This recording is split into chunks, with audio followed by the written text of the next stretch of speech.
بعد فاعوذ باللہ من الشیطان الرجیم بسم اللہ الرحمن الرحیم صلی اللہ علی محمد صلی اللہ علیہ وآلہ وسلم۔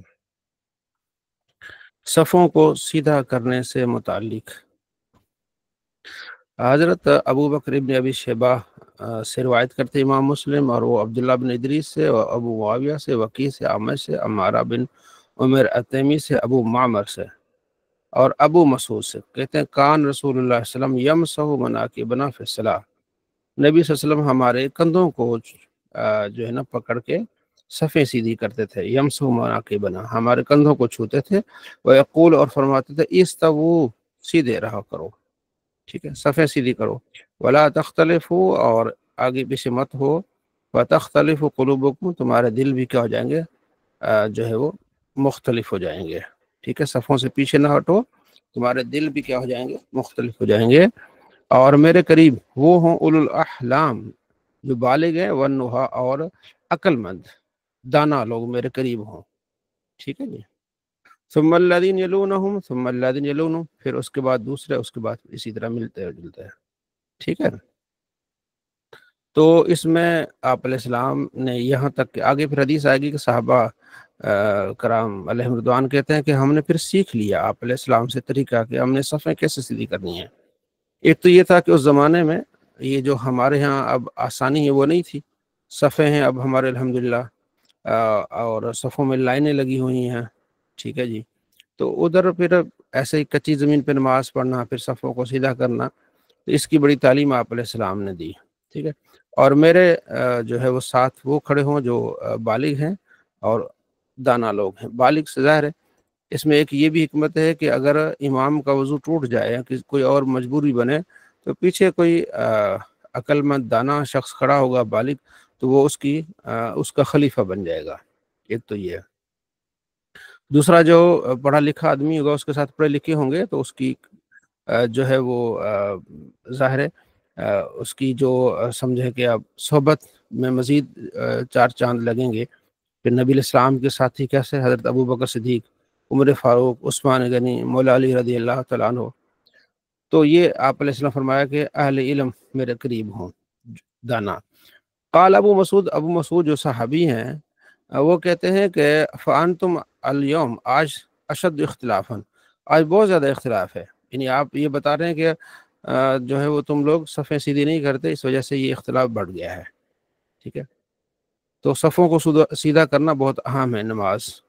اگلی روایت بھی اسی طرح ہے، اور عبداللہ بن مسعود سے، وہ ابو مسعود انصاری اور ہیں، یہ عبداللہ بن مسعود اور ہیں، ٹھیک ہے، وہ انصاری ہیں اور یہ مہاجر ہیں، عبداللہ بن مسعود۔ قال رسول اللہ صلی اللہ تعالی علیہ وآلہ وسلم لیالنی منکم اولو الاحلام والنہا، میرے قریب تم میں سے وہ لوگ ہوں جو بالغ ہیں اور دانا ہیں، عقل مند ہیں۔ ثم الذین یلونہم پھر وہ لوگ جو اس کے سے بعد میں، یہ آپ علیہ السلام نے 3 مرتبہ ارشاد فرمایا، وَإِيَّاكُمْ وَحَيْشَاتِ الْأَسْوَاقِ اور تم بازار کے شور اور غل سے بچو، جس طرح بازار میں شور کیا جاتا ہے، اونچی بات کی جاتی ہے، ٹھٹھا مذاق ہوتا ہے، ان چیزوں سے تم نے کیا کرنا ہے، بچنا ہے، یعنی کہ بازاری باتوں سے آپ لوگوں نے کیا کرنا ہے، بچنا ہے۔ یہ آپ صلی اللہ تعالیٰ علیہ وآلہ وسلم نے تعلیم ارشاد فرمائی۔ اگلی حدیث حضرت انس بن مالک رضی اللہ تعالیٰ عنہ سے قال رسول اللہ صلی اللہ علیہ وسلم سووا صفوفکم صفیں سیدھی کرو، صفیں سیدھی کرو، فإن تسویۃ الصف من تمام الصلاۃ اس لیے کہ صف کو سیدھا کرنا نماز کے مکمل ہونے میں سے ہے، نماز کی اتمام اور نماز کے مکمل ہونے میں ایک یہ بات بھی ہے کہ آپ نے صفوں کو سیدھا کرنا ہے۔ سووا صفوفکم آپ نے سنا ہوگا نا کبھی، اگر لائیو کعبۃ اللہ شریف کی نماز آپ نے دیکھی ہوگی تو امام صاحب کہہ رہے ہوتے ہیں سووا صفوفکم، ٹھیک ہے جی۔ تو یہ ہم بھی کہتے ہیں، میں بھی جمعے میں کہتا ہوں سووا صفوفکم صفیں سیدھی کرو، ٹھیک ہے جی۔ تو صفوں کو سیدھا کرنا یہ نماز کے مکمل ہونے میں سے ہے۔ اگلی حدیث سے اتم الصفوف صفوں کو مکمل کرو، فإنی اراکم خلف ظہری میں تمہیں اپنے پیٹھ پیچھے دیکھتا ہوں، یہ آپ علیہ السلام کی شان ہے، میں تمہیں پیٹھ پیچھے دیکھتا ہوں، اس لیے صفوں میں کوئی ٹیڑھا پن نہیں ہونا چاہیے، بالکل سیدھی ہونی چاہیے۔ اقیم الصف فی الصلاۃ صفوں کو قائم رکھو نماز میں، فَإِنَّ إِقَامَةَ الصَّفِّ مِنْ حُسْنِ الصَّلَاةِ، اس لیے کہ صفوں کو مکمل کرنا نماز کی خوبصورتی ہے۔ تو یہ بہت بڑی خوبصورتی ہے نماز میں کہ مسلمان بالکل سیدھے کھڑے ہو رہے ہیں، اور اس میں کوئی فرق نہیں ہے کہ اس میں عربی ہے، عجمی ہے، گورا ہے، کالا ہے، عالم ہے یا عام آدمی ہے، بالکل صفوں کے لیے سب برابر ہیں۔ امیر ہے، غریب ہے، اس میں کوئی فرق نہیں ہے۔ یہ اسلام کی خوبصورتی ہے، اور نماز کی خوبصورتی ہے کہ سب صف میں کھڑے ہوں گے اور برابر برابر کھڑے ہوں گے۔ ٹھیک ہے جی۔ آگے کہتے ہیں سالم بن ابی جاد کہتے ہیں کہ میں نے نعمان بن بشیر سے سنا، انہوں نے بتایا کہ سمعت رسول اللہ صلی اللہ علیہ وسلم کہ آپ علیہ السلام نے ارشاد فرمایا لا تصون صفوفکم، تم ضرور ضرور، یہ لام تاکید بانون تاکید ثقیلہ کا یہ صیغہ ہے، لا تصون ضرور ضرور سیدھی کرو صفوفکم اپنی صفوں کو، او لیخالفن اللہ بین وجوہکم، نہیں تو ایسا اگر وہ نہیں ہوا تو اللہ تمہارے دلوں کو، تمہارے چہروں کو بدل دے گا، تمہارے دلوں کو یا چہروں سے، یہ دل مراد ہے یا خاص چہرے ہی، تمہارے چہروں کو کیا کر دے گا اللہ تبارک و تعالیٰ، بدل دے گا۔ کتنی بڑی اس چیز کی یہ اہمیت ہے۔ آگے نعمان بن بشیر کہتے ہیں کہ کان رسول اللہ صلی اللہ علیہ وسلم یسوی صفوفنا، نبی علیہ السلام ہماری صفوں کو سیدھا فرماتے تھے، حتیٰ کانما یسوی بہالقدا، یا اس طرح تیر کو سیدھا کیا جاتا ہے، تیر بنایا جاتا ہے نا لکڑی سے، پھر اس کو سیدھا کیا جاتا ہے، اسی طرح آپ علیہ السلام ہماری صفوں کو سیدھا فرماتے تھے، حتیٰ رآ انا قد عقلنا عنہ، یہاں تک کہ آپ علیہ السلام نے ملاحظہ فرما لیا کہ ہم نے یہ بات سیکھ لی کہ صفوں کو کیسے سیدھا کرنا ہے۔ ثم خرج یومن، پھر ایک دن آپ علیہ السلام تشریف لائے، فقام، نماز کا قیام فرمایا، حتیٰ کاد یکبر، قریب تھا کہ آپ تکبیر کہتے، یعنی ابتدائی تکبیر تحریمہ کہتے، فرا راجلا بادیا، آپ علیہ السلام نے ایک دیہاتی شخص کو دیکھا، صدرہ من الصف، تو اس کا سینہ صف سے آگے تھا، فقال، فرمایا، عباد اللہ، اللہ کی بندو، لتصون صفوفکم، صفوں کو سیدھا کرو، او لیخالفن اللہ بین وجوہکم، نہیں تو تمہارے دل اللہ تبارک و تعالیٰ، تمہارے چہرے اللہ تبارک و تعالیٰ بدل دے گا۔ تو پورا ایک واقعہ نعمان بن بشیر نے سنایا۔ تو ہم نے نماز کے لیے جب کھڑے ہونا ہے تو صفوں کو ہم نے کیا کرنا ہے، سیدھا رکھنا ہے۔ بالخصوص نماز جنازہ میں ٹیڑھی صفیں بہت زیادہ ہو جاتی ہیں، اور نماز عید میں رش ہوتا ہے، ٹیڑھی صفیں ہوتی ہیں، تو یہ جو منتظمین ہیں انہیں خیال کرنا ہے کہ اس طرح کوئی نشانات لگا دیے جائیں، لکیریں کھینچ دی جائیں، اس طرح کی کوئی ایسا کیا جائے تاکہ صفوں کو بالکل سیدھا کیا جائے۔ اور یہ آپ صلی اللہ تعالیٰ علیہ وآلہ وسلم کی اس میں بہت زیادہ آپ نے تعلیمات ارشاد فرمایا۔ لو یعلم الناس ما فی النداء والصف الاول، آپ علیہ السلام فرماتے ہیں، راوی ابو ہریرہ ہیں کہ اگر لوگوں کو پتہ چلتا کہ ما فی النداء، اذان میں اور پہلی صف میں کیا ہے، کتنا ثواب ہے، اگر لوگوں کو یہ پتہ چل جاتا کہ اذان دینے میں کتنا ثواب ہے اور صف اول میں نماز پڑھنا کتنا ثواب ہے، ثم لم یجدوا الا ان یستہموا علیہ، تو پھر لوگوں میں کیا ہوتا، ہر بندہ کوشش کرتا کہ اذان میں دوں اور صف اول میں بھی میں کھڑا ہوں، تو پھر کیا ہوتا، قرآن اندازی کرتے ہیں، لستہموا، ضرور قرآن اندازی کرتے ہیں۔ ٹھیک ہے، لم یجدوا الا ان یستہموا، نہ پاتے مگر یہ کہ وہ قرآن اندازی کرے، ضرور وہ کیا کرتے، قرآن اندازی کرتے کہ بھئی میں نے اذان دینی ہے، وہ کہے گا جی نہیں میں نے دینی، وہ کہے گا میں نے پہلی صف میں کھڑے ہونا ہے، وہ کہے گا کہ میں نے پہلی صف میں کھڑے ہونا ہے، تو پھر کیا ہوتا، اس کا فیصلہ بالآخر یہ ہوتا کہ ایک عقل مند آدمی فیصلہ کرتا ہے کہ بھئی قرآن اندازی ڈال دیتے ہیں، جن جن کا نام آئے گا وہ پہلی صف میں کھڑے ہوں گے۔ تو اتنی بڑی فضیلت ہے اذان کی اور صف اول کی، جب یہ موقع ملے اذان دینی چاہیے۔ ٹھیک ہے، اور صف اول میں بالکل اس میں کوشش کرے کہ بندہ، اب ظاہر ہے پہلی صف میں اس وقت شامل ہوں گے کہ جب آپ اذان کے عین وقت پہنچ جائیں گے، یا اذان سے پہلے پہنچیں گے تو آپ صف اول میں پہنچیں گے۔ ٹھیک ہے، ٹائم ہو تو سستی نہیں کرنی چاہیے، کہیں مصروف ہے تو الگ ہے، ادروائز پوری کوشش ہو کہ ہم صف اول میں پہنچ جائیں۔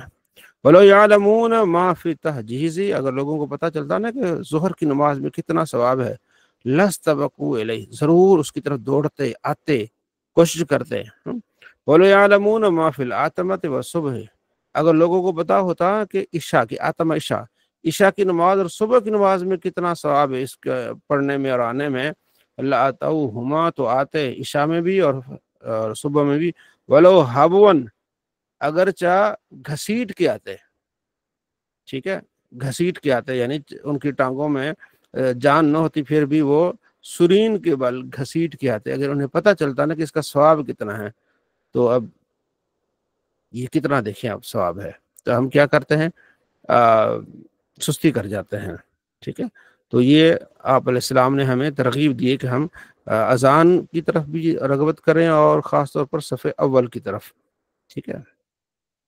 ابو سعید خدری رضی اللہ تعالیٰ عنہ راوی ہیں، روایت کرتے ہیں کہ ان رسول اللہ صلی اللہ علیہ وسلم رأى فی اصحابہ تأخرا، آپ علیہ السلام نے دیکھا کچھ صحابہ پیچھے ہو رہے ہیں، ایسے ہی ہیں، یعنی کہ تھوڑی سی اس میں سستی کا مظاہرہ کر رہے ہیں، کہ مطلب اتنی جلدی نہیں کر رہے، فقال لهم، آپ علیہ السلام نے فرمایا تقدموا، آگے ہو جاؤ، فاتموا بھی بالکل بالکل ساتھ ہو جاؤ، ولیأتم بکم من بعدکم، تاکہ بعد میں آنے والے تم سے ملیں، ٹھیک ہے۔ لا یزال قوم یتأخرون حتی یؤخرهم اللہ، ہمیشہ لوگ پیچھے ہوتے رہیں گے یہاں تک کہ اللہ ان کو پیچھے کر دے گا، تو پیچھے نہ رہا کرو، آگے ہویا کرو۔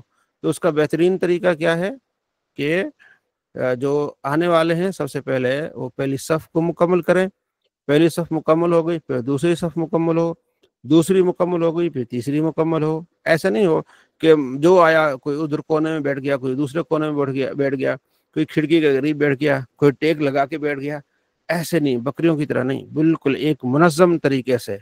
تو یہ کیا کیسے ہوگا، یہ ہم لوگوں کو سکھائیں گے، ہم بتائیں گے، اس لیے حدیث میں ہے نا کہ جو دین کے طریقے پر چلتا ہے، اس علم حاصل کرنے کے راستے پہ چلتا ہے، اس کے لیے جنت کا راستہ آسان ہو جاتا ہے۔ تو کیسے ہوتا ہے، ایسے ہوتا ہے کہ ہم سیکھتے ہیں، پڑھتے ہیں، پھر لوگوں کو اویئرنیس دیتے ہیں کہ ہاں بھائی آئے ہیں، ہم خود بھی اس پر عمل کرتے ہیں کہ پہلے آ کے ہم پہلی صف کو مکمل کرتے ہیں، پھر دوسری، پھر تیسری، اس انداز سے تو بہترین ایک طریقہ کار چلتا ہے، ٹھیک ہے۔ یہ آپ صلی اللہ تعالیٰ علیہ وآلہ وسلم نے تعلیم ارشاد فرمائی ہے۔ آگے ابو سعید خدری سے روایت ہے کہ رأى رسول اللہ صلی اللہ علیہ وسلم قوما فی مؤخر المسجد، تو اس میں ہے کہ مسجد کے اینڈ پہ لوگوں کو دیکھا آخر میں، تو آپ نے فرمایا کہ ایسا نہ کیا کرو، پہلے آگے جگہ ہے اس کو مکمل کر لیا کرو، سستی کا مظاہرہ نہیں ہونا چاہیے۔ حضرت ابو ہریرہ رضی اللہ تعالیٰ عنہ سے روایت ہے کہ آپ علیہ السلام فرمایا لو تعلمون، اگر تمہیں معلوم ہوتا، یا راوی کہتا ہے لو یا او یعلمون، آپ نے یعلمون فرمایا کہ اگر لوگوں کو پتا ہوتا ما فی الصف المقدمی، تو کہ پہلی صف میں آنے میں کتنا ثواب ہے، لکانت قراتن، تو قرآن اندازی شروع ہو جاتی کہ بھئی میں نے پہلے آنا ہے، وہ کہے گا میں نے پہلے آنا ہے، تو قرآن اندازی ہوتی کہ ٹھیک ہے جس کا نام آئے گا وہ پہلی صف میں آئے گا۔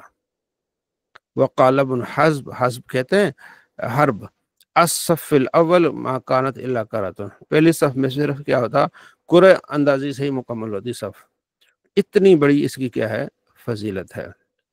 حضرت ابو ہریرہ رضی اللہ تعالیٰ عنہ سے روایت ہے قال قال رسول اللہ صلی اللہ علیہ وسلم خیر صفوف الرجال اولها، آدمیوں کی بہترین صف کون سی، پہلی ہے، وشرها آخر، اور بدترین صف آخر ہی ہے، اینڈ پہ آ گیا نا، وہ کھڑے ہوتے ہیں، امام سلام پھیرتا ہے السلام علیکم ورحمۃ اللہ، السلام علیکم، تو وہ کھڑے ہو جاتے ہیں تو ہمارے استاد صاحب فرماتے ہیں کہ میں سلام پھیر کے ان کو دیکھتا ہوں، جو سلام کے بعد کھڑے ہوتے ہیں میں ان کو دیکھتا ہوں، اچھا تم لیٹ آئے ہو، تمہاری سزا ہے کھڑے ہونے کی۔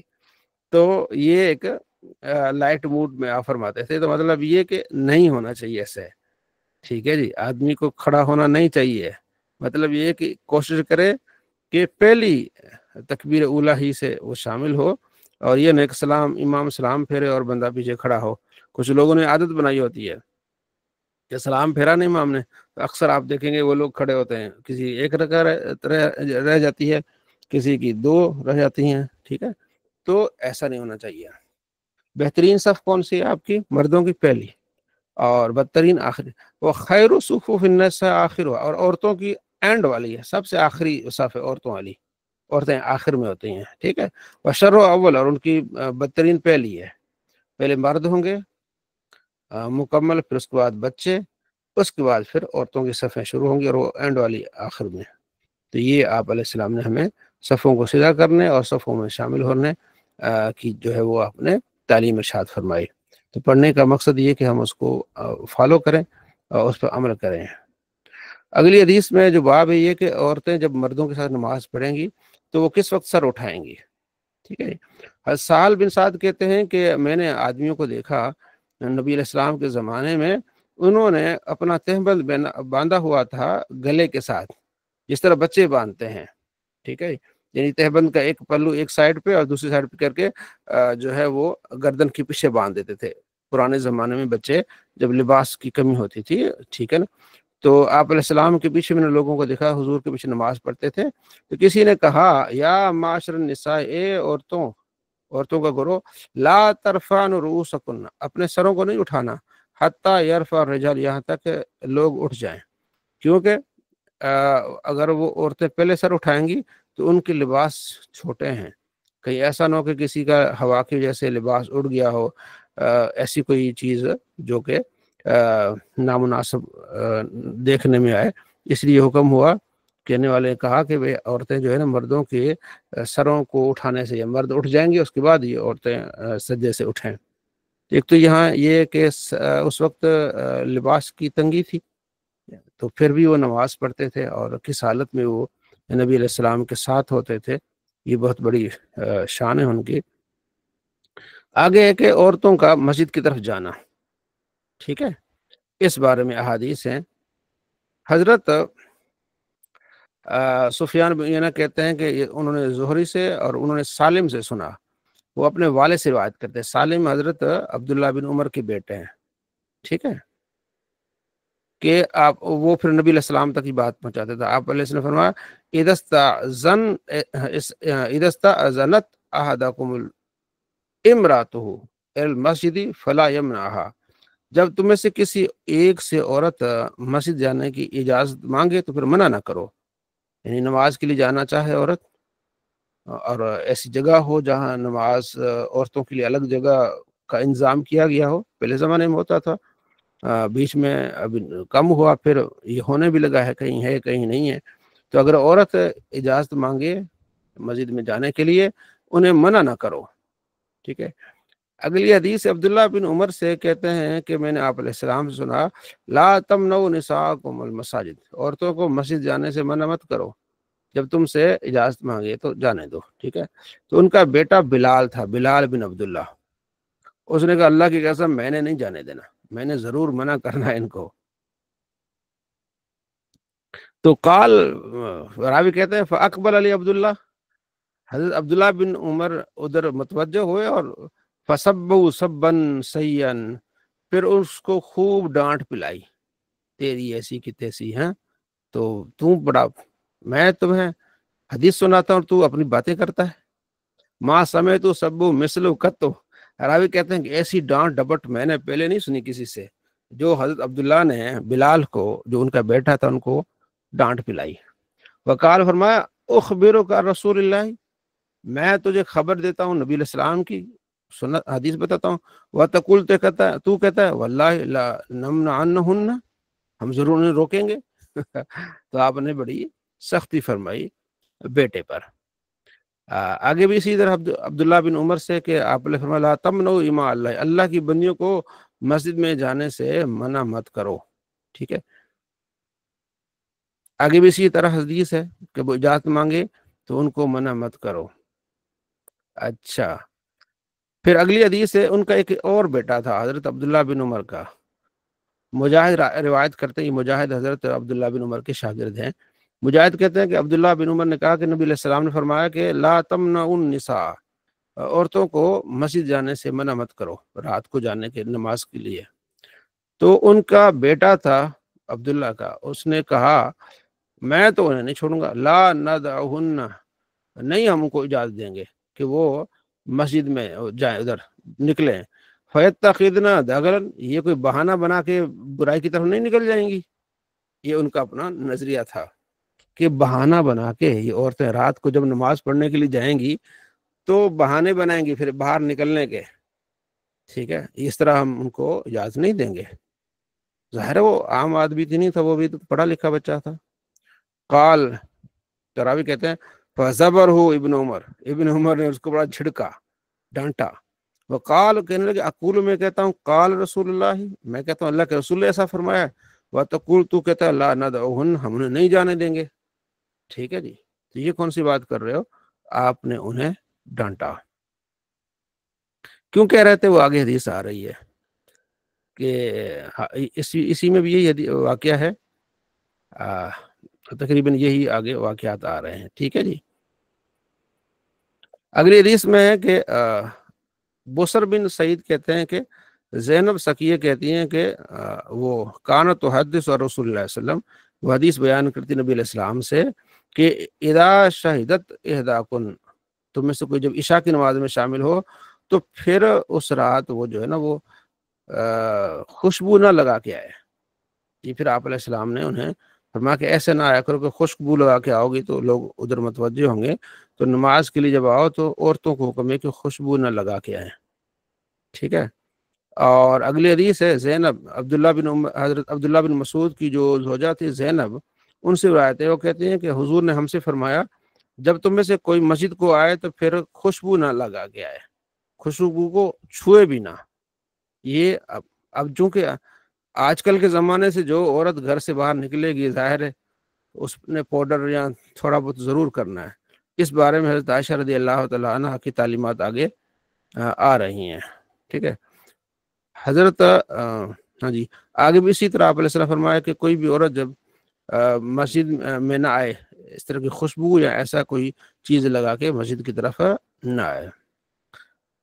حضرت عائشہ رضی اللہ تعالی عنہ فرماتی ہیں عمرہ بنت عبد الرحمن یہ روایت کرتی ہیں کہ انہا سمعت عائشہ تھا زوج النبی صلی اللہ علیہ وسلم، انہوں نے حضرت عائشہ رضی اللہ تعالی عنہ سے سنا تقول، حضرت عائشہ رضی اللہ تعالی عنہ فرماتی ہیں لو ان رسول اللہ، اگر آپ علیہ السلام رعا دیکھتے ما احدث النساء جو عورتوں نے کام شروع کیے ہیں، ٹھیک ہے، لا منعہن المسجد، تو نبی علیہ السلام انہیں مسجد میں جانے سے منع کر دیتے.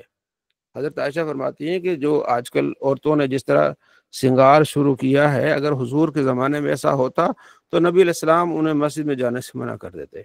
کما منعت نساء بنی اسرائیل، جس طرح بنی اسرائیل کی عورتوں کو منع کیا گیا کہ مسجد میں نہ جائیں، تو اسی طرح نبی علیہ السلام انہیں منع کر دیتے.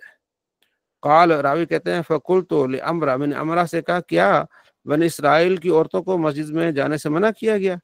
قال، تو عمرہ نے کہا ہاں نعم منع کیا گیا. تو امام ذیلی اور دیگر محدثین کہتے ہیں کہ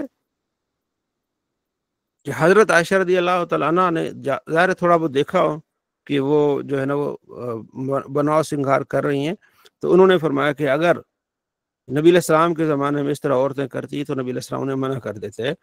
تو امام ذیلی، امام عینی، دیگر محدثین کہتے ہیں کہ اب کا زمانہ اور کتنا فرق ہے کہ اب تو جو بن ٹھن کے جاتی ہیں، جس طرح اگر یہ اس طرح نبی علیہ السلام دیکھتے تو انہیں ضرور منع کر دیتے. جس طرح آج کل عورتیں جو بن ٹھن کے اور خوشبو لگا کے اور سارا کچھ کر کے جاتی ہیں، تو اس لیے اگر عورتیں نماز کے لیے جائیں گی پہلے یہ ہے کہ ان کے لیے الگ راستہ ہو، الگ راستہ ہو. ٹھیک ہے جی. اور ان کے لیے الگ سے ایک جگہ بنی ہوئی ہو، منتظمین نے اہتمام کیا ہو، ٹھیک ہے، اور آنے جانے کا راستہ امن والا ہو، اور خوشبو لگا کے نہ جائیں. ساری چیزیں اگر ہیں تو آج بھی جا سکتی ہیں. مجھے ابھی تک یاد ہے 2002 میں یا 2002 1999، تو 1999 میں کراچی میں مفتی منیب الرحمان صاحب کے مدرسے میں پڑھتا تھا. 1 سال میں نے وہاں پڑھا مفتی منیب الرحمان صاحب کے مدرسے میں. وہ میں نے حفظ کیا ہوا تھا، اس کو میں نے دہرایا. تو مفتی صاحب کی مسجد ساتھ ہے، اقصی مسجد مفتی منیب الرحمان صاحب کی. تو وہاں ہم جمعہ پڑھنے کے لیے جاتے تھے، تو ان کے ہاں فیمیل کے لیے بھی جگہ تھی الگ سے. تو بڑا اچھا انتظام تھا ان کا، یعنی کبھی ہماری نظر ادھر نہیں پڑی، بالکل پردہ تھا، اور ان کے آنے جانے کا راستہ بھی الگ تھا. ٹھیک ہے، کوئی شور اور کوئی اس طرح کی چیز نہیں تھی. تو اس طرح کا انتظام ہو تو پھر آج بھی جا سکتی ہیں. ٹھیک ہے جی. یہ منتظمین کے لیے. اگر ایسا انتظام نہیں ہے تو پھر یہ کہ بہتر یہ کہ گھر میں نماز پڑھیں. فتنے سے اور دیگر چیزوں سے بچنے کے لیے گھر میں نماز پڑھنا کیا زیادہ پھر بہتر ہو جاتا ہے. ٹھیک ہے. تو یہ دیکھا جائے گا کہ انتظام کیسا ہے وہاں. ٹھیک ہے جی. تو جائیں گی، لیکن کچھ قیود ہیں، کچھ شرائط ہیں کہ وہ اس طرح جائیں، کس طرح خوشبو نہ لگا کے جائیں اور پردے میں جائیں، اور راستہ بھی اس طرح کا ہو، یہ ساری چیزیں پھر ہیں۔ تو اب جو ہے ہم لوگ، میں تو اس چیز کو کہتا ہوں عورتوں کو مسجد میں آنے دیں، ان کی محفلیں ہوں یا صلاۃ و تسبیح ہو، تو ہم رمضان میں صلاۃ و تسبیح کا انتظام کرتے ہیں۔ میری زوجہ پڑھاتی ہے، صلاۃ و تسبیح پڑھاتی ہے، یا ہماری دیگر اسٹوڈنٹس ہیں جو مدرسے میں پڑھتی ہیں بچیاں، وہ صلاۃ و تسبیح پڑھاتی ہیں، ماشاءاللہ پوری مسجد ہماری فل ہو جاتی ہے۔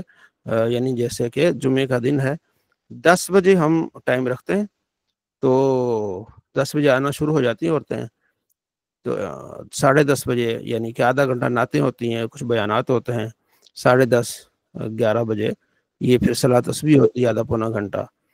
تو اس سے یہ ہے کہ کم سے کم وہ عورتیں آتی ہیں، انہیں سیکھنے کو ملتا ہے مسئلے مسائل اور ساری چیزیں۔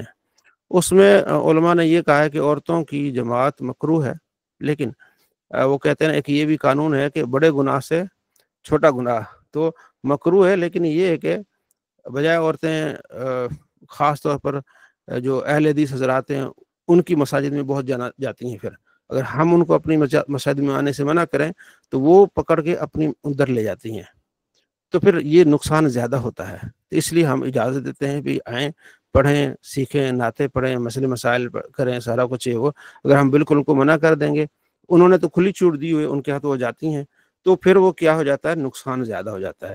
یا مکروہ میں آپ لگے ہوئے ہیں اور وہاں پورا ایک گھرانہ وہ چینج کر کے اور سارا کچھ کر کے آپ کو لے جاتے ہیں۔ تو اس لیے مجھے سیالکوٹ سے بھی غالباً ایک فون آیا تھا کہ ایک مفتی صاحب نے کہا نہیں جی یہاں جمعہ ہوتا ہے اور یہاں عورتیں جو الگ سے جماعت نہیں ہوگی، جماعت عورتوں کی کرانا مکروہ ہے، یہ ہے وہ ہے۔ تو میں نے پھر ان کو یہ گزارش کی تھی کہ کچھ چیزیں ہوتی ہیں، ٹھیک ہے، کہ مکروہ آپ تنزیہ سمجھ لیں، جماعت کا ہے شریعت میں، لیکن آپ کو نقصان کتنا ہو جائے گا، پھر آپ دیکھیں نا نقصان آپ کو کتنا ہو جائے گا۔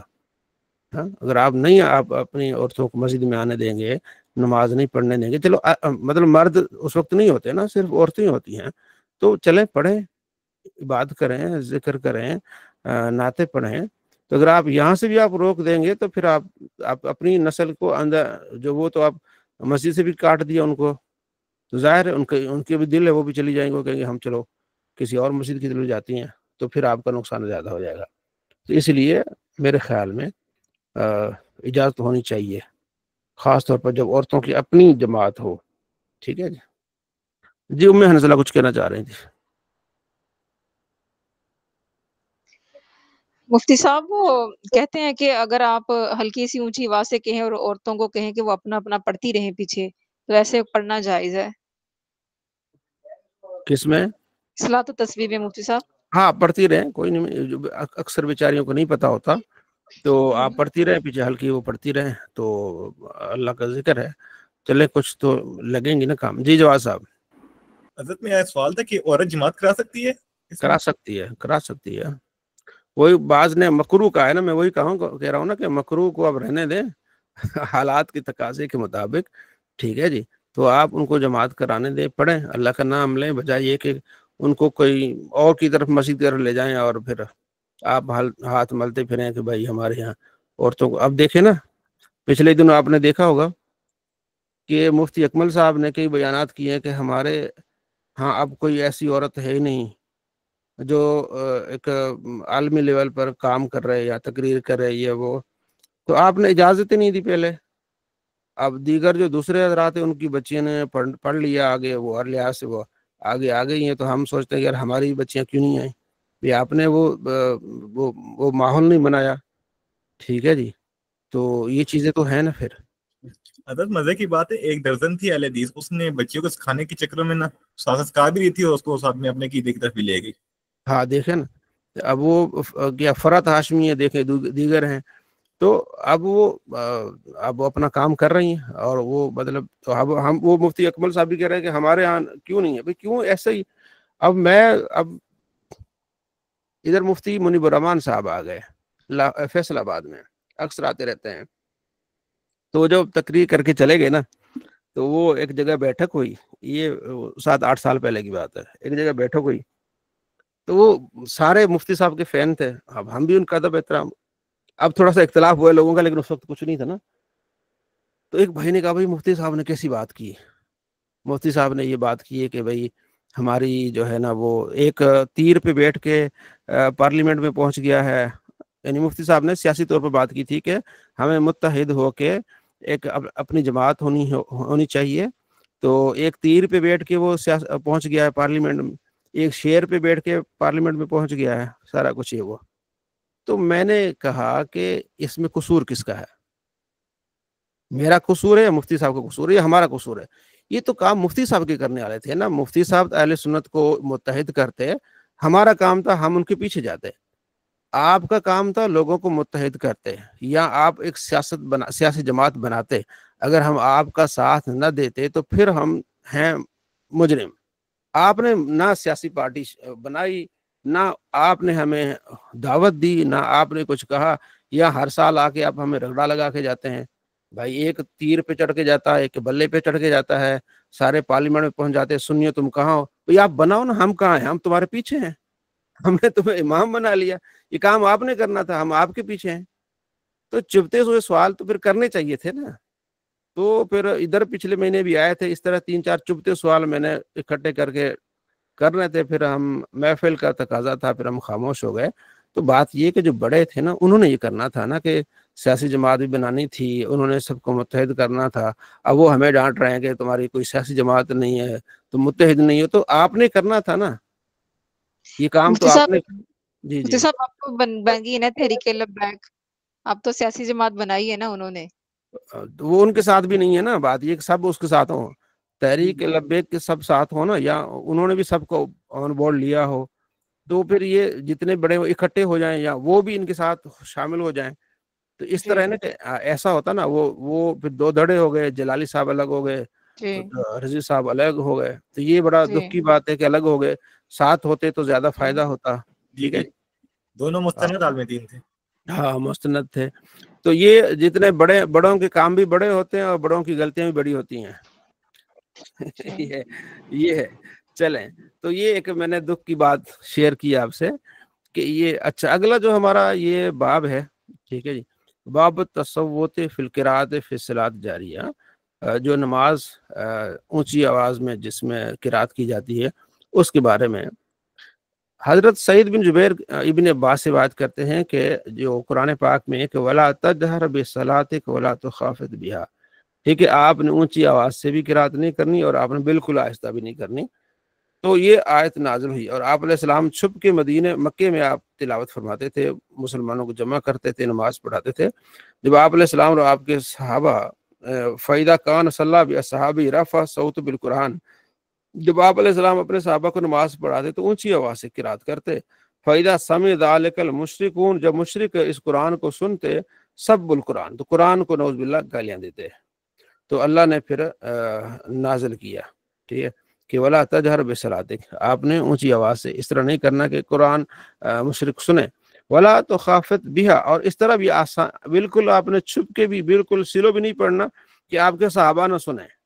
یعنی اس طرح پڑھنا ہے کہ اتنا اونچی آواز سے نہیں پڑھنا کہ یہ بات مشرکوں تک پہنچے یہ آیتیں، اور اتنا آہستہ نہیں پڑھنا کہ آپ کے سننے کی آپ کے صحابہ تک آواز نہ آئے. تو آپ نے کیا کرنا ہے، وَابْتَغِي بَيْنَ ذَلِكَ سَبِيلًا، آپ نے اس کے درمیان پڑھنا ہے. تو اس آیت کی تفسیر ابن عباس نے پوری تفصیل کے ساتھ بیان فرمائی، اس وَلَا تَجْهَرْ بِالصَّلَاةِ وَلَا تُخَافِتْ بِهَا، اس کی. ٹھیک ہے جی. باب الاستماع للقراءت، قراءت کو سننے سے متعلق. حضرت عبداللہ بن عباس کہتے ہیں کہ یہ قرآن پاک میں لا تحرک بلسانک، آپ جلدی جلدی زبان نہ ہلائیں. نبی علیہ السلام پر جب نزول ہوا نا قرآن کا، تو آپ اس حرص میں اور اس میں شوق میں جبرائیل پڑھتے تھے، آپ علیہ السلام جلدی جلدی پڑھتے تھے. تو اللہ نے فرمایا نہیں، آپ اپنی زبان کو حرکت مت دیں، جبرائیل آپ کو سنائے گا، ٹھیک ہے، پھر آپ اس کو پڑھیے گا. آپ اس وجہ سے جلدی کر رہے ہیں کہ کہیں یہ قرآن بھول نہ جائے، یا تو اللہ فرماتا ہے اس کا جمع کرنا ہمارے ذمہ ہے.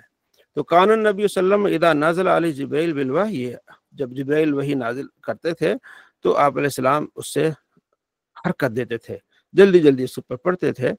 تو اللہ نے فرمایا کہ لا تحرک بلسانک لتعجل بہ، آپ جلدی جلدی اس کو پڑھنے کی کوشش نہ کیجیے ٹھیک ہے، ان علینا جمع و قرآن، اس کا جمع کرنا یہ ہمارے ذمہ ہے، ٹھیک ہے، اور اس کو ہم آپ کے دل میں جمع کر دیں گے، تو آپ نے آرام سے پڑھنا ہے، ٹھیک ہے۔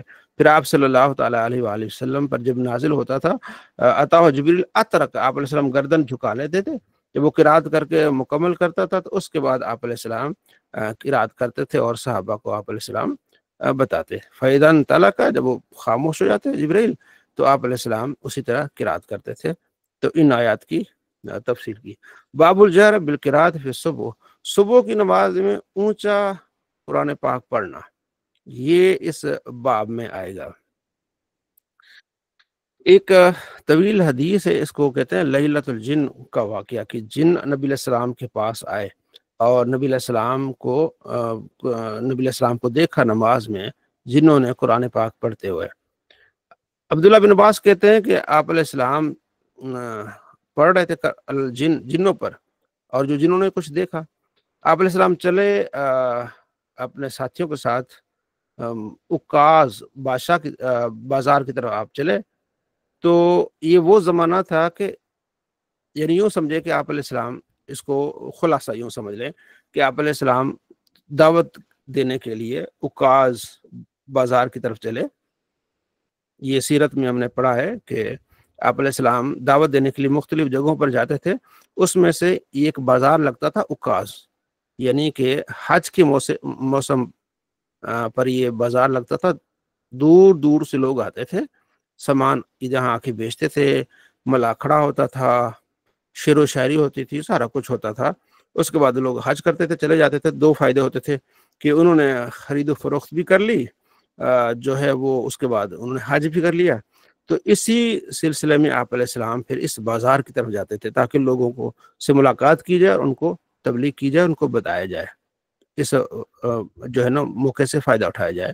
تو آپ علیہ السلام اس طرف چلے گئے، تو راستے میں آپ علیہ السلام نے فجر کی نماز آپ نے تلاوت فرمائی۔ تو ابن عباس کہتے ہیں کہ اسی زمانے میں شیطان جو ہے نا آسمانوں کی طرف ان کا جانا ممنوع ہو گیا۔ شہاب ثاقب ایک ستارہ ہے، وہ ان کو مارا جاتا تھا۔ جو دیگر کتابوں میں آتا ہے کہ جو شیطان ہے نا، یہ پہلے جا کے آسمانوں میں فرشتوں کی باتیں سنتے تھے، پھر جب حضرت عیسیٰ علیہ السلام کا جو آسمانوں کی طرف اٹھ جانا ہوا، اس کے بعد یہ تیسرے آسمان کے اوپر نہیں جا سکتے تھے۔ پھر نبی علیہ السلام جب تشریف لائے تو ان کا آسمانوں کی طرف جانا بالکل ہی بند ہو گیا۔ اب شیطانوں نے سوچا کہ یہ کیوں ہو گیا، تو انہیں جو ہے وہ شہاب ثاقب ستارے مارے جا رہے ہیں، ہم اوپر نہیں جا رہے۔ فقالوا ما لکم، یہ کیا ہوا ہے؟ قالوا حیل بیننا و بین خبر السماء، کہ ہمارے اور آسمانوں کی خبروں کے درمیان کوئی رکاوٹیں آ گئی ہیں، اور ہم جب اوپر جاتے ہیں تو ہمیں جو ہے وہ ستارے مارے جاتے ہیں۔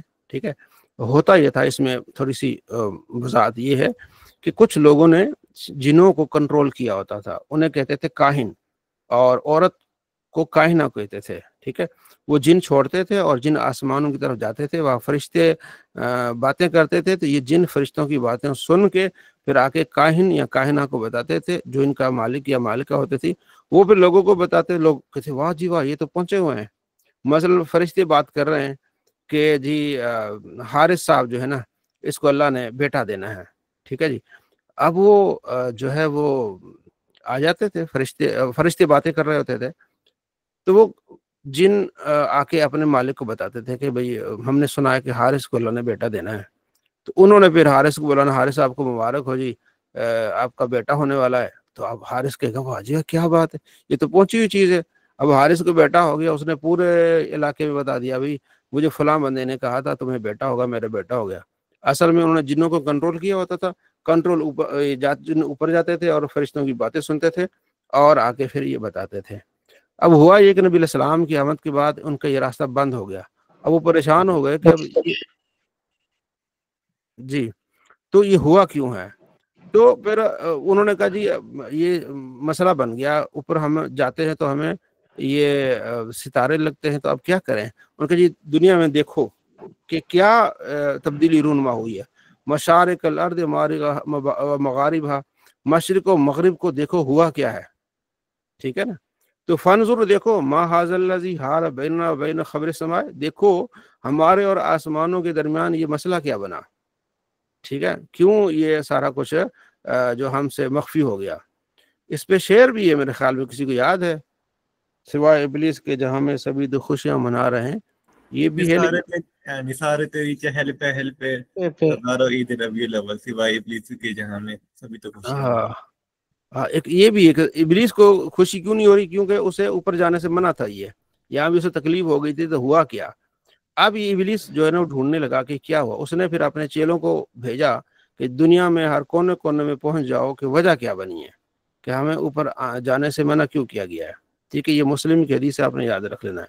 وہ چل پڑے ہوئے شیطان ڈھونڈتے ڈھونڈتے، تو مشرق بھی دیکھ لیا، مغرب بھی دیکھ لیا۔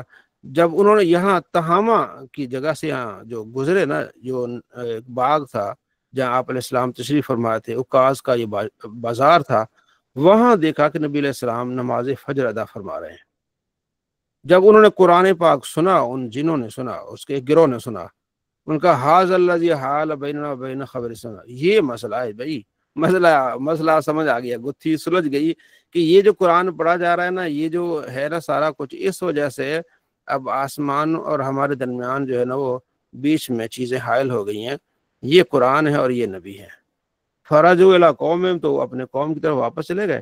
ان کا یا قوم، اے ہماری قوم، انا سمعنا قرآن عجبا یہدی الی الرشد فآمنا بہ، ہم نے قرآن سنا ہے جو ہدایت دیتا ہے سیدھے راستے کی طرف، ہم تو اس پر ایمان لے آئے اور ہم اللہ کے ساتھ کسی ایک کو بھی شریک نہیں ٹھہرائیں گے۔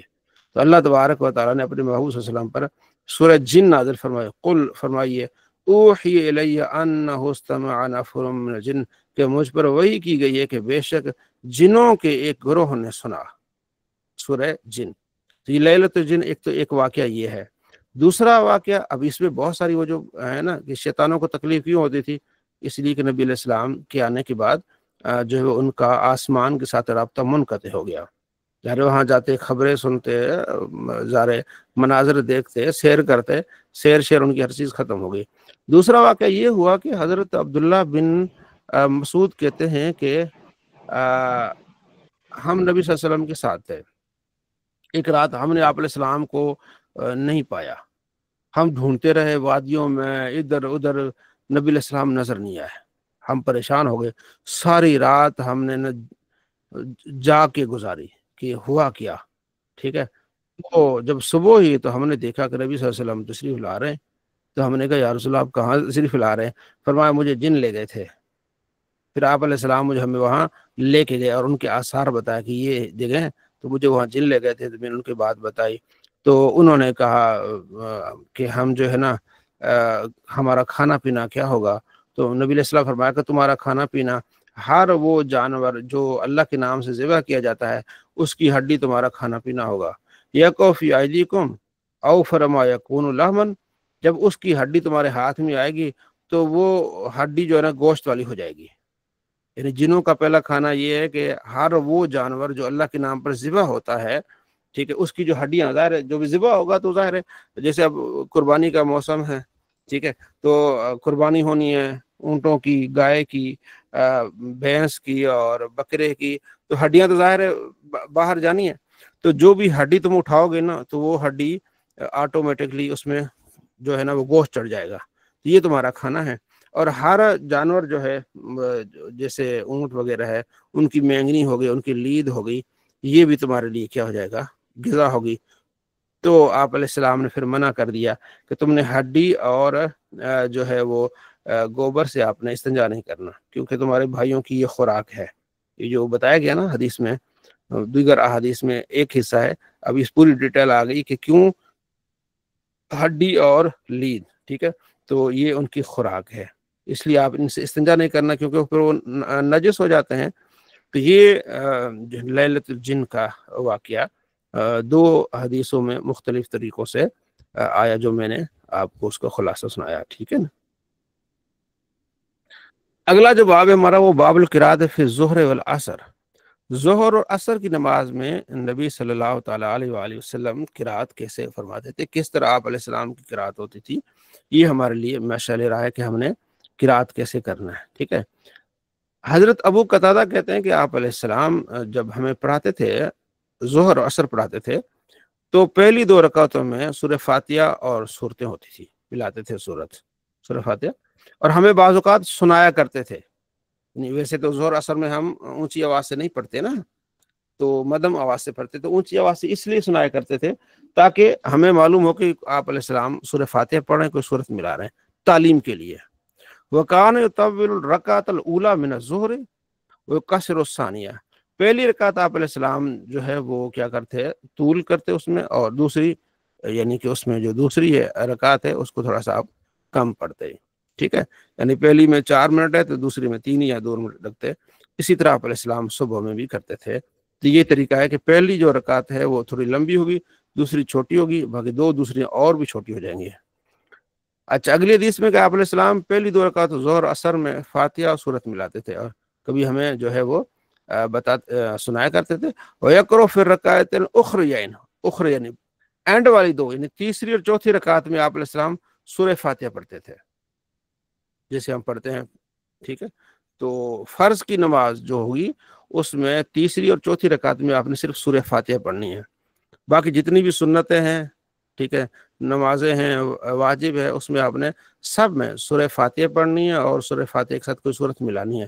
لیکن جو فرض کی 3 رکعتیں ہیں یا 4 رکعتیں ہیں اس میں آپ نے کیا کرنا ہے، تیسری اور چوتھی میں صرف سورہ فاتحہ پڑھنی ہے. ٹھیک ہے، اور جو بہار شریعت میں مسئلہ ہے کہ اگر آپ کو جلدی ہو تو فاتحہ کی جگہ سبحان اللہ سبحان اللہ سبحان اللہ کہہ لیں، یہ بھی آپ کے لیے کافی ہوگا. تو یہ حضرت علی کا فتویٰ ہے مصنف ابن ابی شیبہ میں. ٹھیک ہے جی. اچھا، سب ثنا بھی پڑھنی ہے کہ نہیں تیسری رکعت میں؟ نہیں، بس آپ نے تیسری رکعت میں صرف جو ہے وہ سورہ فاتحہ پڑھنی ہے صرف آپ نے. جو نفلی ہے وہ تو پھر الگ ہے نا، کہ نفل جو سنت غیر موقعہ میں کہتے ہیں نا کہ آپ نے تیسری میں ثنا پڑھیں اور سارا کچھ کریں، وہ سنت غیر موقعہ کی بات ہو رہی تھی. ہم ابھی بات کر رہے ہیں صرف فرائض کی. فرائض میں آپ نے تیسری اور چوتھی میں صرف سورہ فاتحہ پڑھنی ہے. ٹھیک ہے جی. اور جو یہ بات بتاتے ہیں نا احباب مفتیان کرام کہ آپ جو سنت غیر موقعہ ہے جیسے عصر کی ہے، عشاء کی ہیں، تو نفل کی طرح ہوتی ہے. 2 کے بعد بیٹھ کے آپ اتحیات پڑھ لیں اور اس کے بعد جو ہے وہ درود پاک پڑھ لیں، سارا کچھ پڑھ کے پھر کھڑے ہوں، اور اس کے بعد پھر آپ ثنا پڑھیں اور اعوذ باللہ بسم اللہ سارا کچھ پڑھیں. میں اس سے متفق نہیں ہوں، اس لیے کہ اس سے پریشانی ہو جاتی ہے عام آدمی کے لیے. ثواب لینے کے چکر میں نا وہ نماز بھول جاتے ہیں. اس لیے آپ کو ان کو ایک ہی طریقہ بتا دیں کہ آپ نے ایسا ہی کرنا ہے. آپ نے تیسری کے بعد اتحیات پڑھ کے کھڑے ہو جائیں، سورت شروع کر لیں، چاہے وہ سنت موقعہ ہو، چاہے وہ سنت غیر موقعہ ہو، چاہے وہ فرض ہوں. لوگ ایک طرف لگ جائیں گے، عام لوگ بیچارے پریشان ہو جاتے ہیں. ان کو ثواب کا لالچ دے کے نا وہ پریشان کر دیتے ہیں ہمارے مفتیان کرام کہ بھائی آپ دیکھیں سنت غیر موقعہ پڑھنے کا طریقہ اور ہے، موقعہ پڑھنے کا طریقہ اور ہے. وہ صرف ایک ثواب کا تھوڑا دے کے نا بھائی تیسری رکعت میں آپ ثنا بھی پڑھ لیں، تو جو عام بیچارے ہوتے پریشان ہو جاتے ہیں. تو میں چاہتا ہوں کہ آپ سیدھا ان کو بتا دیں کہ بھائی اس طرح کر لو. ٹھیک ہے نا، تھوڑا ثواب لینے کے چکر میں آپ ان کو پریشان کر دیتے ہیں. تو میں صاحب وہ تو کہتے ہیں کہ واجب ہے، اس کو چھوڑنے سے آپ گناہگار ہو جائیں گے. نہیں، یہ تو غلط بات ہو جاتی ہے نا. ثنا پڑھنا واجب کب ہوا ہے؟ وہ تو مستحب ہے. جیسے مفتی صاحب تحیات کے بعد تشہد کے بعد درود پاک اور ربی جلنی، نہیں، کچھ بھی واجب نہیں ہے، واجب صرف تحیات ہے. مفتی صاحب نماز ہو جائے گی ان کی؟ کون سے جو آپ بتا رہے ہیں کہ درود شریف اور ربی جالنی چھوڑ دیں، دوسری رکعت میں اتحیات پڑھ کر کھڑے ہو جائیں؟ ہاں بالکل ہو جائے گی، وہ بالکل ہو جائے گی. اچھا، ہاں ہو جائے گی. ٹھیک ہاں وہ تو واجب ہی نہیں ہے نا، وہ تو واجب ہی نہیں ہے نا. ٹھیک ہے، ہاں ٹھیک ہے. واجب کو چھوڑنے سے کچھ نہیں ہوتا. ہاں، واجب کو چھوڑنے سے ہوتا ہے جب جو چیز واجب نہیں ہے مستحب ہے.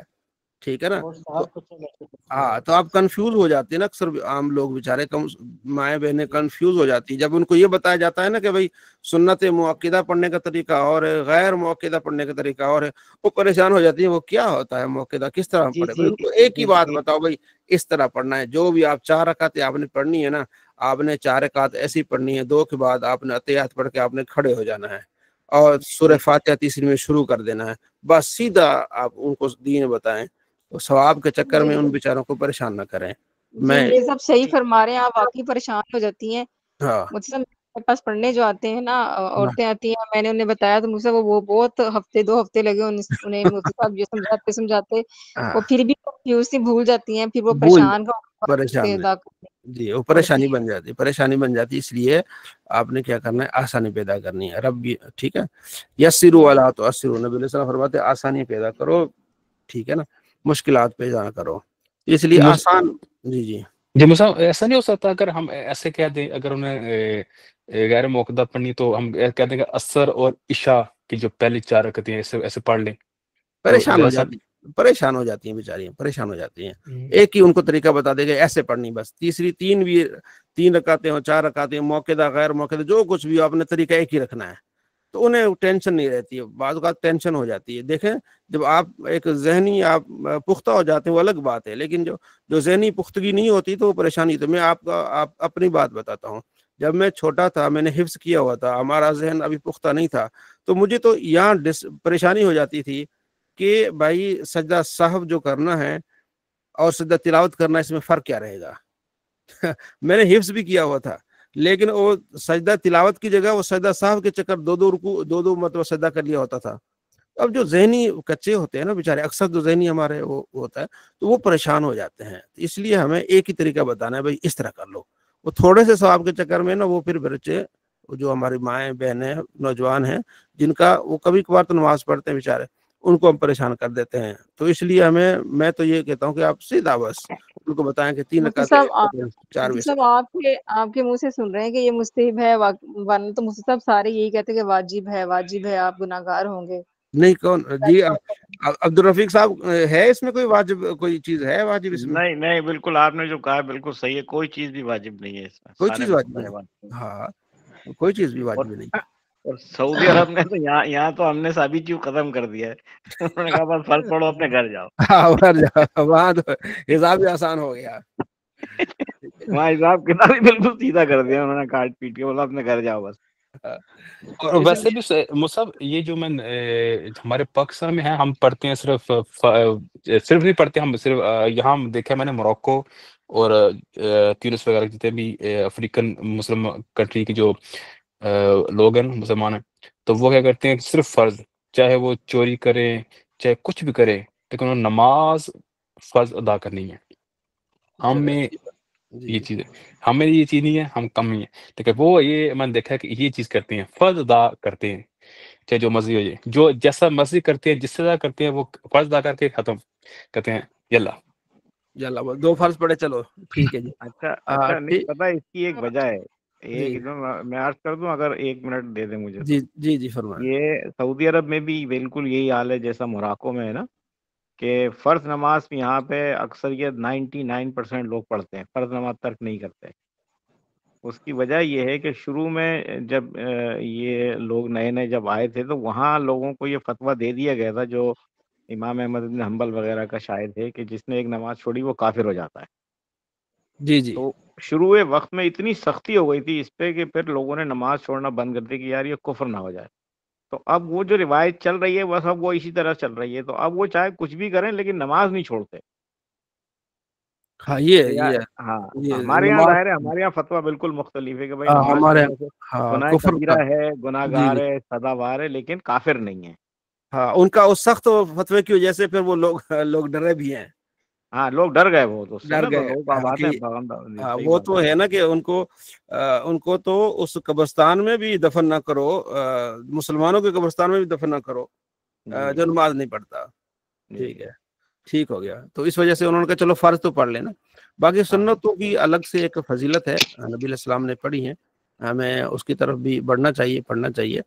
خیر یہ ہو گیا، تو ہم پڑھ رہے تھے کہ عصر اور ظہر میں سجدہ سہو انسان پر اگر لاگم ہو جائے واجب کے چھوٹنے سے یا فرض میں تاخیر ہونے سے، تو سجدہ سہو انسان اتحیات میں بیٹھے، اتحیات کے بعد سلام پھیرنا ہوتا ہے، اگر انسان رب جعلنی شروع بھی کر لے پھر بھی سلام پھیر کے سجدہ سہو ادا کر سکتے ہیں یا نہیں؟ ہاں کر سکتا ہے، سجدہ سہو جو ہے نا یہ لازمی نہیں کہ آپ اتحیات پڑھ کے سجدہ سہو کریں، آپ چاہیں تو آپ سارا کچھ پڑھ کے بھی سجدہ سہو کر سکتے ہیں، دروشی پڑھ کے، دعائیں پڑھ کے، اینڈ پہ ٹھیک ہے آپ سجدہ سہو کر سکتے ہیں، کوئی مسئلہ نہیں۔ ٹھیک ہے ٹھیک ہے، اوکے اوکے اوکے. تو آگے بھی حدیث ہے کہ نبی علیہ السلام کس طرح جو ہے وہ تلاوت فرمایا کرتے تھے. اس میں ہم نے یہ پڑھا کہ آپ نے پہلی رکعت جو ہے نا، اگلی حدیث میں بھی ہے، پہلی رکعت میں آپ علیہ السلام نے اگر 30 آیتیں پڑھی ہیں نا، تو دوسری رکعت میں آپ علیہ السلام نے 15 پڑھنی ہوتی تھی. ٹھیک ہے، تو ظہر و عصر میں. باقی جو تیسری چوتھی رکعت ہے اس میں تو آپ صلی اللہ علیہ وسلم نے پھر جو ہے وہ سورہ فاتحہ پڑھنی ہے. بالخصوص یہ معاملہ جو امام کے لیے ہے. عام تو عوام ماشاءاللہ سورہ اخلاص پہ ہی گزارا کر جاتے ہیں، سورہ ناس، سورہ اخلاص. ٹھیک ہے جی. ایک صحابی تھے سعد بن ابی وقاص، ٹھیک ہے نا، وہ ایک کوفے کے غالباً کوفے کے گورنر تھے. تو ان لوگوں نے شکایت کی حضرت عمر کو، کوفیوں نے، کہ حضرت سعد جو ہے وہ صحیح نماز نہیں پڑھاتے. دیکھ لیں کمال کی بات، صحابی کو کہہ رہے ہیں کہ آپ صحیح نماز نہیں پڑھاتے. تو ان کو معزول کیا گیا. حضرت عمر تو سخت تھے، پھر انہوں نے ان کو معزول کیا. ٹھیک ہے نا.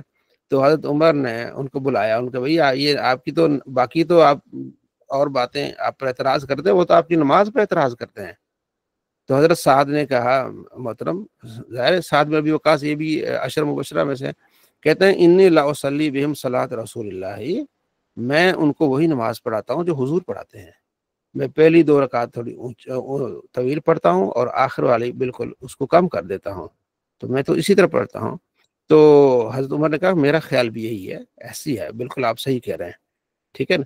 تو ان پر آپ نے ان کو معزول کیا. پھر جو دیگر بخاری میں روایات ہیں، پھر حضرت عمر نے پھر ان کے لیے ایک کمیٹی بٹھائی اور جا کے ان کے اعتراضات کے جو ہے نا وہ معاملات کو دیکھے. تو ایک مسجد میں گئے، یہاں نہیں اس بخاری میں ہے. تو انہوں نے کہا جی یہ نماز بھی ہمارے ہاں صحیح نہیں پڑھاتے اور کچھ اس طرح کی چیزیں کی ہیں. تو حضرت سعد بن ابی وقاص کو بڑا نا دکھ ہوا. اس میں سے ایک بندہ کھڑا ہو گیا نا، اس نے یعنی کہ اس طرح کی باتیں کی. تو آپ نے کہا یا اللہ اس کو تو دکھا دے دنیا میں حساب کتاب.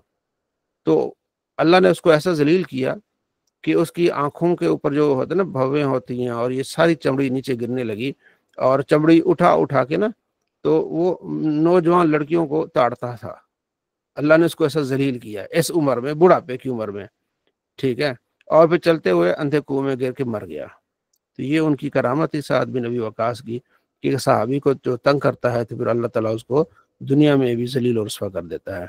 تو انہوں نے شکایت کی، تو آپ نے جواب دیا کہ میں اسی طرح نماز پڑھاتا ہوں جس طرح نبی علیہ السلام سے ہم نے سیکھی نماز، بالکل ہم مختصر نماز کر کے پڑھاتا ہوں. حضرت عمر نے کہا بالکل میں آپ کے ساتھ ہوں، چونکہ اب اعتراض ہوا ہے تو اب اس کی تفتیش تو ہونی ہے. تو پھر انہوں نے تفتیش کروائی حضرت عمر نے. جی ارسلان صاحب. یہ سعد بن ابی وقاص کے فضائل میں آتا ہے جی جی صاحب جی تھے، یعنی جو بھی دعا کرتے تھے اللہ کی بارگاہ میں وہ قبول ہوتے تھے. بالکل ٹھیک ہو گیا. اچھا یہاں ایک حدیث ہے، اب وہ حدیث آپ نے اس کو سمجھ کے آنا ہے، اس کا کیا مقصد ہو سکتا ہے. باقی روایات میں تو یہ ہے کہ آگے بھی روایت آئیں گی کہ حضرت انس بن مالک رضی اللہ تعالیٰ عنہ فرماتے ہیں کہ سب سے مختصر اور مکمل نماز نبی علیہ السلام کی ہوتی تھی. اور آگے تعلیمات بھی یہی آپ علیہ السلام تعلیم دیتے ہیں کہ بھائی جو امام بنے وہ مختصر نماز پڑھائے. لیکن اس حدیث میں اس واقعے کے خلاف بات ہے. اب یہ آپ لوگوں نے تحقیق کر کے یعنی مجھے بھی سمجھانا ہے، ظاہر ہے ہم مل کے. اس میں حضرت ابو سعید خدری کہتے ہیں کہ آپ علیہ السلام ظہر کی نماز پڑھاتے تھے. ایک بندہ جاتا تھا بقی کی طرف کسی کام کے سلسلے میں، کام کر کے واپس آتا، پھر وضو بھی کر لیتا اور پھر آپ علیہ السلام کو پہلی رکعت میں پا لیتا. اتنی آپ علیہ السلام پہلی رکعت لمبی کرتے ہیں.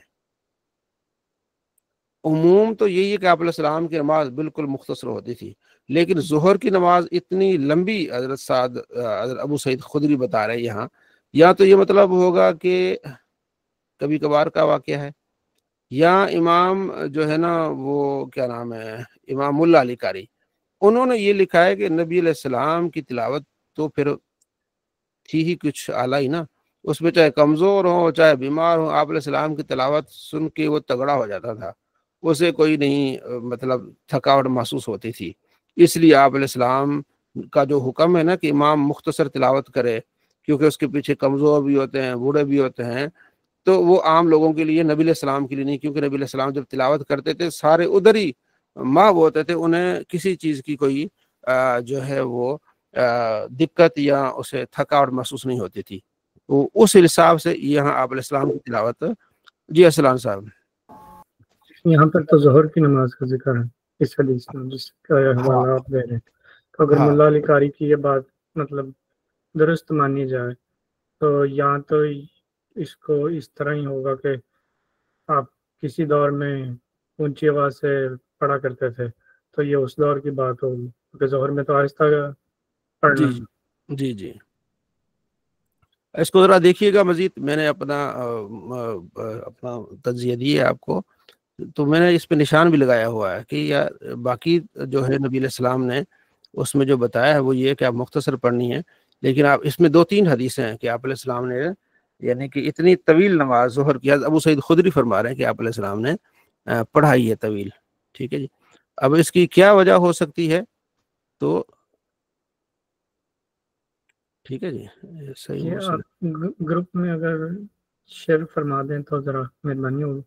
ہاں میں ابھی اس کا نا بتا دیتا ہوں آپ کو. جی جی یہ ہم پڑھ رہے ہیں صحیح مسلم. جی ایک منٹ, دوسرا صحیح مسلم. ہاں یہی ہے. مفتی صاحب ایسا بھی ہو سکتا ہے کہ آپ صلی اللہ علیہ وسلم نے اپنے لیے تو یہ مشقت کی ہے صحابہ کے لیے, اور ہمارے لیے آسانی پیدا کر دی ہے جو قانون بعد میں جو آیا ہے. یہ پڑھ کے امت تو ہے ہی. یہ میں اس لیے کر رہا ہوں کہ پڑھنے کے بعد رائے دینا بہتر ہوتا ہے. اس لیے آپ سے میں یہ ڈسکس کر رہا ہوں کہ آپ نے اس کو دیکھ کے آنا ہے کہ اس کی وجہ کیا ہے. ٹھیک ہے نا, بجائے ہم پر کوئی اور اعتراض کرے, کوئی اور بندہ اعتراض کرے, تو ہم خود اس کو دیکھ سکتے ہیں کہ آپ علیہ السلام کی عام تعلیمات تو یہی ہے کہ آپ نے بالکل مختصر جو ہے وہ تلاوت کرنی ہے. ٹھیک ہے جی. لیکن یہاں جو اس حدیث میں نمبر کون سی ہے؟ یہ جو حدیث ہے آپ کو میں ابھی میں آپ کو نہ دکھاتا ہوں, اسکرین پہ دکھاتا ہوں آپ کو. یہ جو قاری غلام رسول سعیدی صاحب کی شرح ہے اس میں حدیث نمبر ہے 923. جلد اول میں ہے نا یہ شرح مسلم؟ جی جلد اول شرح مسلم میں ہے. اس کے متعلق انہوں نے کیا لکھا ہوگا؟ انہوں نے اس کی شرح نہیں کی ہے, یہ دیکھنا پڑے گا. قاری صاحب صحیح کہہ رہے ہیں, اس کو دیکھ کے آنا پڑے گا. جی جی.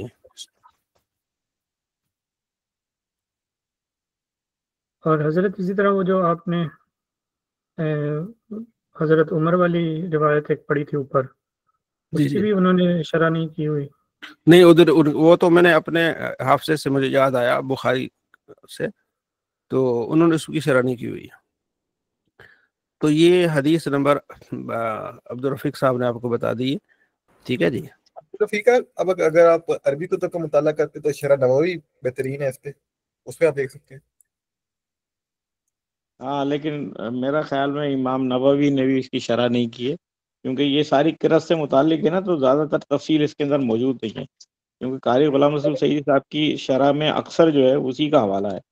لیکن پھر بھی بہرحال دیکھیں گے, پھر بات کریں گے. ہاں ابھی دیکھیں 2-3. اتنا ہاں دیکھیں. میں نے آپ کو ایک وہ دے دی نا, ایک جی کہ آپ نے اس کو دیکھنا ہے کہ ایک طرف تعلیمات اس طرح ہیں نبی علیہ السلام کی, تو دوسری طرف یہ بات جو ہے نا اس کو آپ نے دیکھ کے آنا ہے. ٹھیک ہے جی. یا یہ ہو سکتا ہے کہ ہم اس پہ تطبیق کر لیں, یا منسوخیت بھی ہو سکتا ہے. اس کا جواب یہی ہے کہ ہم نے پڑھ کے آنا ہے. پڑھ کے ہم بحث کریں گے. ٹھیک ہے جی. تو ہاں صرف آپ کو یہ اس لیے بتایا ہے. ٹھیک ہے.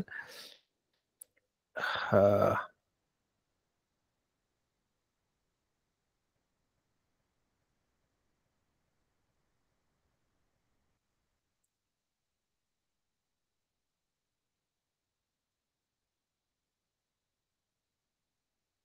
حدیث نمبر جو ادھر ہے نا وہ ہے 454.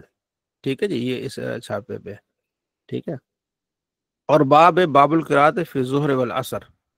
باب القراءت فی الظہر والعصر. باب کو آپ یاد رکھیں گے نا تو پھر کیا ہو جائے گی, آسانی ہو جائے گی. اچھا اگلی حدیث بھی ہے اسی طرح 454 ہی نمبر ہے اس کا بھی. ٹھیک ہے جی. یہ میں آپ کو دکھاتا ہوں. 454 نظر آ گیا نا. یہ اس میں بھی ہے کہ حدثنی قضا کہتے ہیں کہ میں ابو سعید خدری کے پاس آیا, وہ بیٹھے تھے, تو لوگ یعنی لوگوں کی بھیڑ تھی، لوگ چلے گئے، میں نے ان سے سوال کیا کہ میں آپ سے وہ سوال کرتا ہوں جو ان لوگوں نے کسی نے آپ سے سوال نہیں کیا، ٹھیک ہے؟ میں آپ سے نبی علیہ السلام کی نماز کے بارے میں آپ سے سوال کرنا ہے، تو آپ مجھے نبی علیہ السلام کی نماز کے بارے میں بتائیے۔ تو انہوں نے کہا جی آپ علیہ السلام کی جو ظہر کی نماز تھی نا، تو وہ اس طرح تھی کہ ہم میں سے کوئی ایک بندہ بقی کی طرف جاتا، جنت البقی کی طرف، اور اپنی حاجت پوری کر لیتا۔ تو حاجت سے مراد میرا خیال میں یہی ہے کہ وہ جاتا واش روم سے ہو کے آتا، جو بھی سارا کچھ ہے، پھر وہ اپنے گھر کے پاس آتا، ٹھیک ہے، گھر آتا، پھر وہاں گھر آ کے وضو کرتا، پھر مسجد کی طرف آتا۔ تو اس سارے معاملے کے بعد مسجد میں آ کے نبی علیہ السلام کو پہلی رکعت میں پا لیتا۔ یہ تو میرے خیال میں کوئی 15 سے 20 منٹ تو لگ جائیں گے، بقی کی طرف جانا، پھر حاجت پوری کرنا، پھر گھر آنا، پھر وضو کرنا، پھر جب آنا تو پہلی رکعت میں آپ صلی اللہ علیہ وسلم موجود ہوں، ٹھیک ہے جی۔ تو عام روٹین سے یہ ہٹ کر ہے، عام روٹین جو آپ علیہ السلام کی ہے مختصر نماز۔ اگلی باب القرات فی صبح، صبح کی نماز میں آپ علیہ السلام کی قرات۔ چلے آپ یہاں تک ہم اس کو مکمل کر لیتے ہیں، اگلا انشاءاللہ جو ہے سبق یہیں سے بھی ہم شروع کریں گے، باب القرات فی صبح۔ تو ایک سوال کے ساتھ پھر ہم آج کا سبق کیا کر رہے ہیں، اس کا اختتام کر رہے ہیں، ٹھیک ہے جی۔ تو انشاءاللہ امید ہے کہ آپ نے اس میں سے کافی ساری چیزیں سیکھی ہوں گی، اور اس میں کافی انشاءاللہ